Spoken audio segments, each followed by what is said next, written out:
to my channel. I'm going to be doing Aria's 15-month update right now, and I know it's kind of like random, but it's a good point between 12 months and a year and a half to do an update. So many new and different things have been going on with her, so I really want to be able to document this, so when I look back at this video I can just remember the different things that she was just starting to do and everything. So yeah, I should have her in this video, but honestly I can't film when she's near me or awake or sitting on my lap or anything, just because she will sit there and babble and talk over me so loud, because she does not like having competition. She doesn't like when I'm staring into the camera talking to it. So with that being said, I will still get a few clips of her being funny and cute, and I'll show you some pictures and all that in this video.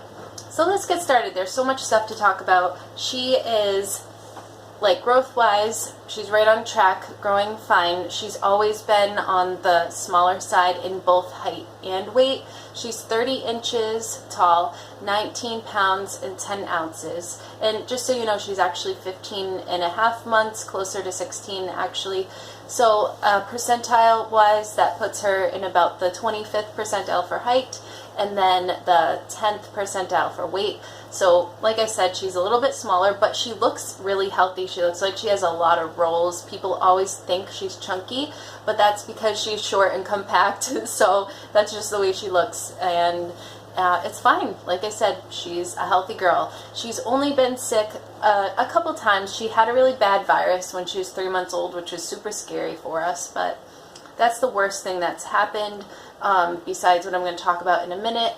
She's only had like a little, like a runny nose a few times, and usually it doesn't last for any significant amount of time. She's not in daycare or anything, so I think that is a factor, because when Mikey was in daycare, I just felt like he was sick constantly, so who knows what that's about. The only thing significant with health-wise is that she has a venous malformation on her right forearm, so it just looks like a big bump, and it's just how it sounds, a malformation in her vein.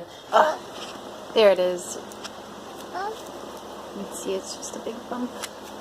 And it's not too common, but common enough for them to have a whole department for it at Children's Hospital, Boston's Children's Hospital. So she has an appointment there September 2nd, so I'm sure she's in good hands. We're nervous, obviously. It's a little bit scary to think about your 15-month-old baby going through something like this, but it's not deadly or dangerous. It's not in a bad place, like it's not on her neck or face or anything, so I think everything will be okay. Now, getting into her little personality quirks and things she loves. She absolutely loves to dance. Every time there's a cartoon that's coming on, you know how they have a song in the beginning, like the Animaniacs, like Animaniacs. So she just gets up, she gets so excited, she runs over to the TV and she starts dancing and shaking her butt like crazy and like whip back and forth, and then she'll like go in circles, and she just loves it and gets really excited.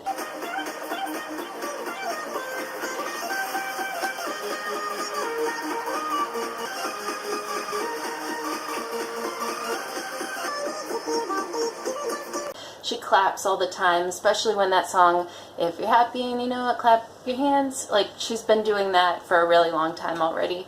I didn't mention this before because in my previous update, she was not quite 12 months old. She started walking 2 weeks after her first birthday. So it was like May 13th or something like that. Yeah, like 13 days after her first birthday, rather. So anyways, she started walking, and now she's just running, and she hasn't looked back. She hasn't crawled since she learned how to walk. She really likes to climb on things lately. She figured out how to climb onto the couch. We have a chase that's a little lower down to the floor. She figured out how to crawl onto that, and she's just climbing everywhere. She can completely knows how to climb up and down stairs. Like,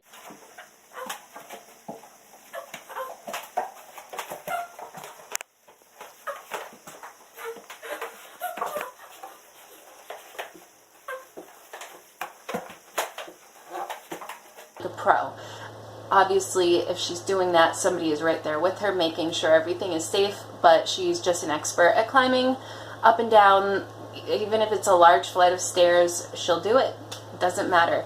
loves to climb. I should have said this before, but her hair has always grown super fast. When she takes a bath, we can see it because it straightens out, and it just goes like to her shoulder blades. She always had really long hair. Oh, she usually doesn't drink from a bottle, but we just rediscovered this one lately. Put some water in it. What do you think? She likes to destroy these. We put it we put these next to the bed, and usually they stay in one piece, but sometimes she likes to take them apart, and that's just for safety. I wrote some stuff down, which is why I'm looking over here. A few words that she's said. She doesn't say sentences. I've seen other babies like say full-on sentences, and she's just not there yet. But she says mama, dada, all that stuff. But she says sock. That was funny. Baby. She says baby all the time. Cup. You know, if she wants a drink or if she sees you with a drink, she'll say cup. And I know there's more, but off the top of my head I can't think of any, and I'm sure by the next time I do an update she'll be saying a lot more words, because it just seems like every day, you know, it's something new. Oh yeah, she says ball. Like every time we pass a ball, or if there's one in the house, she'll say ball. So ball, I think, was actually her first word. Yeah, so another few things, like she hugs us now, which is adorable. She really likes hugging Mikey the most. If you don't know, that's her older brother.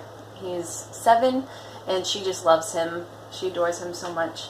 Another thing she's been doing lately is pulling off her shirt. Like if I'm trying to get her shirt on for her pajamas, like she just tries ripping it off, which is a little bit annoying, but it's still kind of cute. For pajamas, I usually put her in a onesie that buckles underneath, because it's really hot out right now, and I like those because they keep her diaper on, but it's like not a lot of clothing, so it keeps her nice and cool. Take her into a store. If I'm like going into a changing room and I put her down and there's like a full mirror, because we don't have any full mirrors at home, she loves her reflection. She thinks it's so interesting. She likes looking at herself, and she smiles, and you know, that's really cute. She likes books, especially the books that are, you know, those cardboard books that have different shapes and textures and stuff like that. I think we were reading her book last night, and one of the words was car, and I think she tried to repeat. But lately she's been on like a later schedule, which we're trying to fix that right now because it's awful. But if she wakes up at like 8:30, which is still kind of late, but a little bit better for her, she'll nap between 12 and 2. She'll just take one cat nap during the day for a couple of hours and then just go to bed. That's all she does, is one nap. And then, you know, sleeping at night, she sleeps at the same time as me, and I have to sleep when she goes to sleep. So if it's an early night, which lately has been 9:30, that's a good thing, but sometimes it can be even later than that. So we're trying to, you know, get back to a normal schedule. But yeah, just like I said, one nap during the day and then sleeps. I guess she sleeps through the night, but I also wanted to mention here, we co-sleep and we bed share. We do it in a way where she's sleeping in the bed with us. We wanted to do it that way. It was planned. It wasn't like we're just too lazy to get her in her own bed, or, you know, to do it any other way. We thought that this was best for her. I'm a believer in that your child, especially that small, under the age of 3, should have access to you and your body at any time. This is not what people want to hear, because it's certainly not like isolation to put a baby in a crib. Everybody does it, and I'm not knocking anyone else's style. It's just not what I wanted to do. So she's sleeping with us, and while we're on that topic, she is still breastfeeding. So at this point, it's considered extended breastfeeding. And, you know, my goal was to reach 18 months because from what I've learned, that's the best for the child. But I'm not necessarily, like, I can't speak for what's going to happen in a few months, but I don't think that I'll be in a huge rush to make her stop. When she's ready to wean, then, you know, then that's when I'll be ready. Always been this way at night, but she really hates the blanket. She doesn't want the blanket on her. And I think it's just because the blanket that we use, it's heavy, and so it probably makes her feel like restrained a little bit, you know.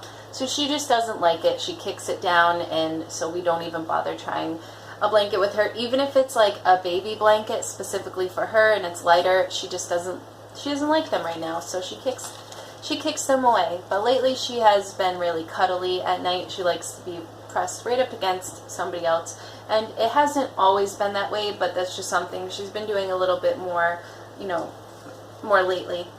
Diapers. Let's talk about diapers. She's been fighting her diaper changes lately, and that's annoying. Nobody likes that, but that's just something that she's been doing. I was expecting it, but it just took a little while.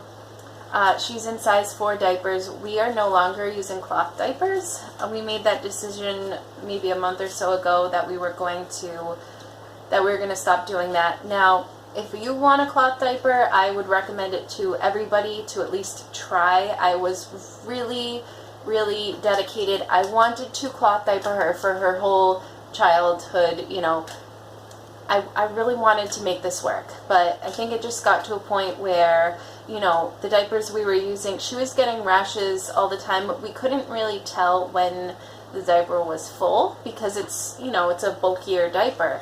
And so maybe they were staying on her a little bit too long, or I don't know what the problem was, but she was getting rashes. So we tried to switch detergents, and then we just found that we thought they were a little bit uncomfortable on her because she's got chunky legs, and so they weren't really fitting the way that I saw cloth diapers fitting on other babies. And there's just multiple reasons why we decided to just go back to disposable diapers. It's not what I wanted deep down in my heart, but at the same time we did what was easier. And also with the cloth diapers, we could not get regular clothes on her. She just couldn't wear clothes. It was like pants, shorts, didn't matter. It just, everything looked, not only did it look stupid, she looked bulky and uncomfortable, and the padding is like this thick. It was weird. I don't know. I'm just going to stop talking about it here. Done with cloth diapers. She is in a size 4 for regular diapers, and she probably will be for a long time. If I remember correctly, I think my son was in size 4 for the longest time. It's like once your baby gets up to a size 12 and 18 month in clothing, they just kind of plateau and stay in that size for like a pretty long time. I always wondered why they skipped from, as far as clothing, why they skipped from 12 to 18 and then jumped all the way to 24. It's because they stay in an 18-month size for a pretty long time. And right now she can kind of fit in certain 12-month clothing things like pants and shorts, but she's fitting into 18 months just fine. Back to breastfeeding. We are still breastfeeding quite a bit, pretty much whenever she wants to. So I think in total it's probably like 3 times a day, maybe 4. And then during the night it's like one long time before bed, and then like maybe once or maybe twice throughout the night, and then and then that's it. So I think for a lot of people that might sound like a lot, and I don't really have anything to compare it to, so I'm not sure, but she's still breastfeeding quite a bit. She drinks water out of a cup, or like a sippy cup. She does know how to drink like out of a regular cup, like without a lid, but she'll spill and it'll get on her and everything. But I think she knows what to do. And then as far as like regular food, she's only on solids right now, so she knows how to use a spoon, kind of. So she's working on it and everything, but she's not that coordinated. So I think I might keep giving her the spoon so that she can practice, but I guess it depends on what the food is. Other than that, it's just mostly finger foods. Like I can give her a half of a sandwich and she can walk away and figure out how to eat it on her own. I don't have to sit there and give her little pieces, although sometimes she gets too excited and goes to put the whole entire thing in her mouth, and then I have to pull it out. But yeah, she can basically feed herself with finger foods and stuff like that, and she just eats everything we eat. We're still on the vegan diet.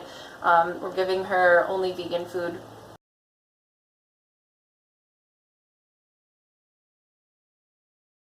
Her favorite is blueberries. She likes crackers.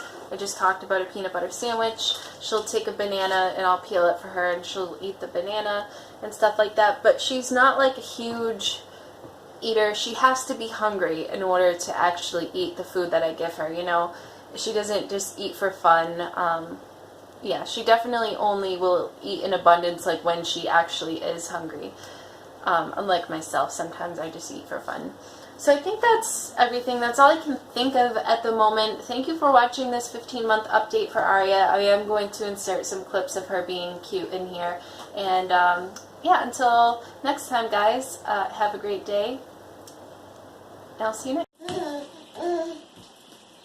time.